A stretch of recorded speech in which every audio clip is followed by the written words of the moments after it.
Hey coin collectors, and welcome to DC Coin World International coin channel.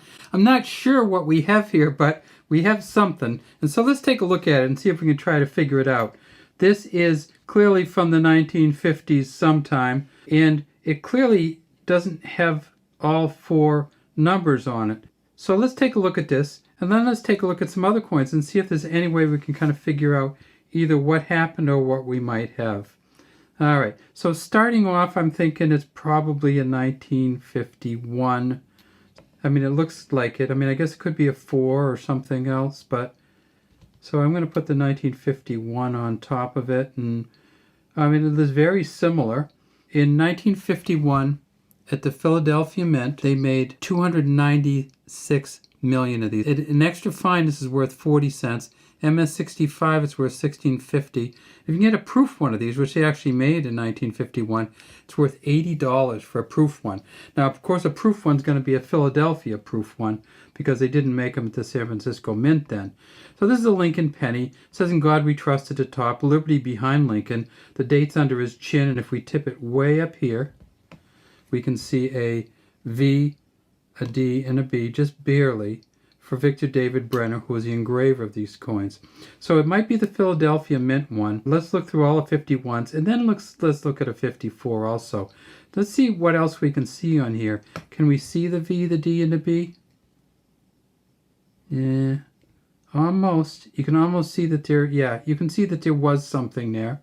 What about the back? How's the back look? Well, of course, in 1951, it's going to be the Wheatears cent. We hadn't moved to the Lincoln Memorial reverses until 1959. So it's the Lincoln Wheatears cent, which started in 1909. It says E pluribus unum at the top.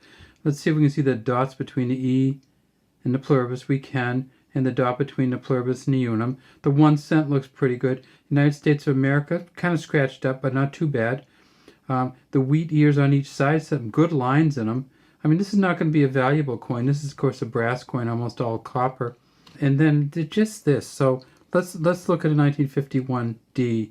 So this is a Denver Mint coin from 1951. 1951 in Denver, they made 625 million. They made over $1 billion of the between the three mints. What other mint was there? Well, of course, there was the San Francisco Mint, and that's this one here. And look at that. That one is a little bit more suspect, maybe. So this is a San Francisco Mint one. In 1951 to San Francisco Mint, they made 136 million. Either one of these in an MS65 is going to be worth $8 to $10. And this one here in an MS65 is going to be worth $16.50. Why? I don't know. Just I think because they didn't have that many great ones from the Philadelphia Mint. So that's the one. And maybe something hit this so hard from the side, or maybe when it was minted, the die actually kind of turned on it somehow, changed that one over to the side and took some of it off. You can see there is a dent there. Let's look at the 1954s and see if there's a 54 possibility here. There it is. There's 1954.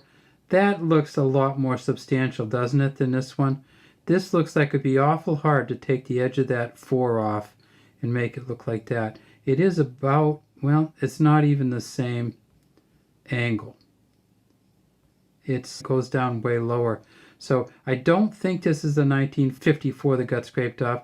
I think it's probably a 1951 that just got dented somehow, or just in the process of making it kind of slid. And you can see some kind of scrape marks on there where maybe something just hit it real hard in here and at the mint. You also see that the trust is a little funky there, a little bit scraped off there too. So it may be, if we can see enough on this, which is going to be hard to, maybe we can say it happened when it was stamped with a die.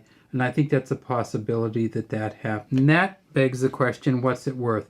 In this shape right here, it's not a known error coin. It's not something that happens frequently. This is going to be, and it's probably not post-mint damage, just because nothing else got damaged in here really. It'd be really hard to damage that little piece without damaging anything else in here, so especially the rim. So I think it probably happened at the mint. What would you value it at? It's interesting because I looked for these and I found one on the internet, a 1951D that looks similar to this, and they're trying to sell it for $249, $250. So I guess what you'd value it at is you could put it on eBay and put a price on it and see what somebody would pay you for it. I'm just going to keep it though because I don't think it's worth that much, but it's really kind of cool and I'd love to have it. So that's all we have today from DC Coin World, International Coin Channel. Look for pennies and look for these because you can still get some of the wheat ears even in today's change. Have a great day from DC Coin World International Coin Channel.